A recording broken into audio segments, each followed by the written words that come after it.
नमस्कार दोस्तों। आज हम प्रश्न को सॉल्व करेंगे जो कि आपके एग्ज़ाम के लिए बहुत सारा हेल्पफुल होगा, जो कि हमारा VVI क्वेश्चन है, जो कि आपको बहुत सारा मदद करेगा आपके क्वेश्चन एग्ज़ाम हॉल में आपको आंसर देने में। तो हमें 1 नंबर हमारा क्वेश्चन क्या है कि निम्नलिखित प्रश्नों के संक्षेप में उत्तर दीजिए। निम्नलिखित प्रश्नों को क्या कहता है, संक्षेप में उत्तर देने के लिए कहता है। तो क्या कहता है, 1 नंबर में हमारा क्या है, निम्नलिखित प्रश्नों को संक्षेप में उत्तर दीजिए। ग्रह और तारे में अंतर क्या है, यानी कि ग्रह और तारे में अंतर क्या है। तो हमारा उत्तर क्या है, तो ग्रह और तारे में अंतर, ग्रह और तारे में अंतर। तो ग्रह और तारे में अंतर की अगर बात करते हैं तो ग्रह, अब देखो ग्रह क्या है, दो ग्रहों की अगर हम बात करते हैं तो ग्रहों के पास अपना प्रकाश तथा उष्मा नहीं होता, यानी ग्रहों के पास अपना प्रकाश और उष्मा नहीं होता है। जबकि तारे की बात दो क्या कहता है, तारे के पास अपना प्रकाश तथा उष्मा होती है, ना होती है, तारे के पास अपना उष्मा तथा प्रकाश होती है। फिर क्या कहता है दूसरा नंबर, ग्रह सामान्य तो तारों से छोटा होता है, यानी ग्रह किससे, सामान्य तो जो तारा होता है उससे छोटा होता है। और ये तारे जो होता है सामान्य रूप से, अनुरूप में तारा ग्रहों में से काफ़ी बड़ा होता है, यह क्या होता है, सामान्य रूप से बड़ा होता है। अब अगला हमारा क्या आता है, सौरमंडल से आप क्या समझते हैं, ना कि सौरमंडल से आप क्या समझते हैं। अगला दूसरा नंबर क्वेश्चन क्या है, सौरमंडल से आप क्या समझते हैं। तो देखो क्या कहता है, उत्तर हमारा क्या है, उत्तर सूर्य 8 ग्रह उपग्रह तथा कुछ अन्य खगोलीय पिंड से मिलकर सौरमंडल का निर्माण करते हैं, है ना, सौरमंडल का निर्माण करते हैं और इसे हम सौर परिवार का नाम देते हैं। सौर परिवार का नाम देते, सूर्य सौरमंडल के माध्यम में स्थित होता है ना, कि मध्य में स्थित होता है। ग्रह अपनी निश्चित कक्षा में, है ना, ग्रह अपनी निश्चित कक्षा में सूर्य का चक्कर लगाते हैं, सूर्य का चक्कर लगाते हैं, है ना। उपग्रह ग्रहों की परिक्रमा करते हैं और उपग्रह क्या करते हैं, ग्रहों की परिक्रमा करते हैं। यानी कहने का तात्पर्य ये हमारा सूर्य और सूर्य की चारों ओर पृथ्वी यानी कि चक्कर लगाता है। और जो हमारा पृथ्वी है, जैसे पृथ्वी चक्कर लगाता है और पृथ्वी की चारों ओर उपग्रहें परिक्रमा करता है। तो सूर्य से इनकी दूरी के अनुसार सभी ग्रहों के नाम लिखे, यानी कि सूर्य के दूरी के हिसाब से। किसी किसी को एग्जाम में यह याद नहीं होता है कि 8 ग्रहों का नाम क्या है, तो यहाँ पे हमारा 8 ग्रहों का नाम दिया गया है। उत्तर, हमारे सौरमंडल में 8 ग्रह हैं, है ना, हमारे सौरमंडल में कितने ग्रह हैं, 8 ग्रह हैं। अब 8 ग्रह, सौरमंडल में 8 ग्रह हैं। सूर्य से दूरी के अनुसार, देखो सूर्य की दूरी के अनुसार, मान लो सूर्य है ना, सूर्य की दूरी के अनुसार से अगर क्वेश्चन पूछता है कि सूर्य की दूरी के अनुसार, तो इस प्रकार से सूर्य की दूरी के अनुसार ये हमारा सूर्य है और इसके दूरी के अनुसार कहता है। तो सूर्य की दूरी के अनुसार सूर्य का सबसे नज़दीक कौन है, बुध है। सूर्य का सबसे नज़दीक कौन है, बुध है।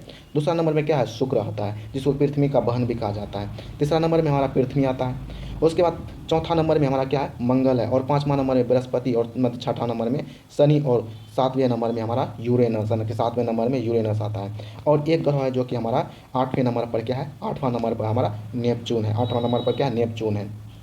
तो 4 नंबर में क्या है, पृथ्वी को अद्भुत यानी अद्भुत ग्रह क्यों कहा जाता है। यानी क्वेश्चन क्या कहता है 4 नंबर की, पृथ्वी को अद्भुत ग्रह क्यों कहा जाता है ना, पृथ्वी को अद्भुत ग्रह क्यों कहा जाता है। तो उत्तर हमारा क्या है, उत्तर पृथ्वी को अद्भुत ग्रह कहा जाता है ना, कहा जाता है क्योंकि, है ना, क्योंकि पृथ्वी को अद्भुत ग्रह कहा जाता है क्योंकि जीवन के अनुकूल, है ना, जीवन के लिए, है ना, के अनुकूल परिस्थितियाँ संभवतः, है ना, केवल पृथ्वी पर ही पाई जाती है। मतलब पृथ्वी को हम अद्भुत इसलिए कहते हैं क्योंकि जीवन के लिए अनुकूल पृथ्वी पर ही पाए जाते हैं। पृथ्वी पर जल उपलब्ध है जो हमारे जीवन के लिए भी आवश्यक है, यानी पृथ्वी पर क्या है, जल उपलब्ध है जो कि हमारे जीवन के लिए आवश्यक है।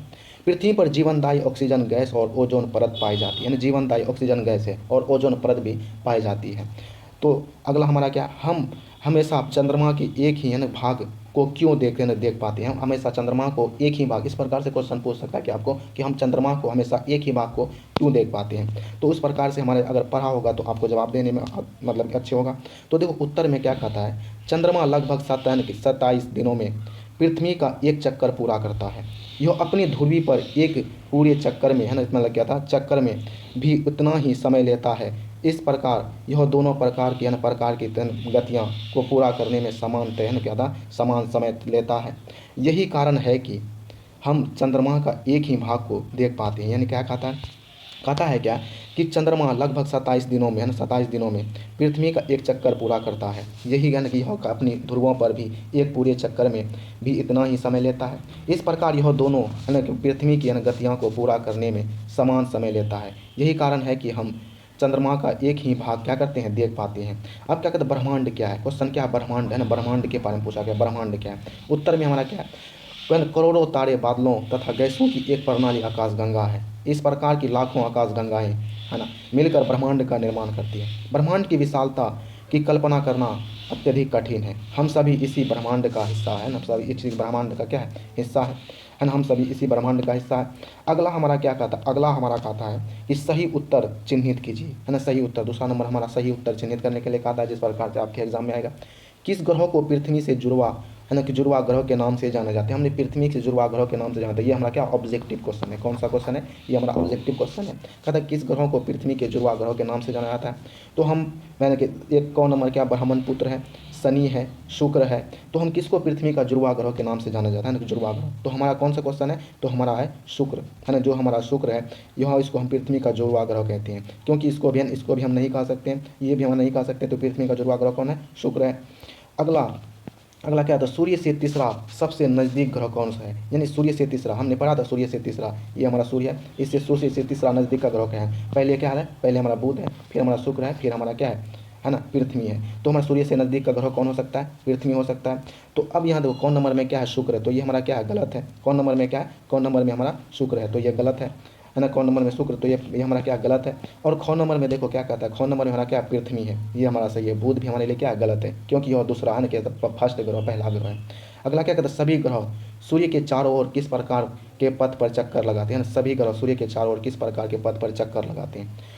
वृत्तीय पथ, है ना, कि वृत्तीय पथ पर, है ना, आयताकार पथ पर, है आयताकार पथ पर, दीर्घावृत पथ पर, है ना, दीर्घावृत पथ पर। तो हम किस प्रकार से जानेंगे? ये हमारा नहीं, कौन नंबर हमारा नहीं हो सकता है, और कौन नंबर भी हमारा नहीं हो सकता है। तो हमारा कौन सा पथ पर लगाता है? दीर्घावृत पथ पर लगाते हैं ना, दीर्घावृत पथ पर पृथ्वी जो था चक्कर लगाते हैं। तो हमारा 4 नंबर क्या है? 4 नंबर क्वेश्चन है ध्रुवों, है ना, कि ध्रुव तारे से किस दिशा का ज्ञान होता है ना। ध्रुव तारे से किस दिशा का ज्ञान होता है? ध्रुव तारा दक्षिण दिशा, उत्तर दिशा, पूर्व, है ना, पूर्व दिशा। तो हमारा जो दक्षिण दिशा है, ये हमारा क्या हो सकता है? ये गलत है। ध्रुव तारे से हम दक्षिण दिशा का ज्ञान नहीं होता है, और पूर्व दिशा का भी ज्ञान नहीं होता है। किस दिशा का ज्ञान होता है? उत्तर दिशा का ज्ञान होता है ना। ध्रुव तारे से हमें उत्तर दिशा का ज्ञान होता है।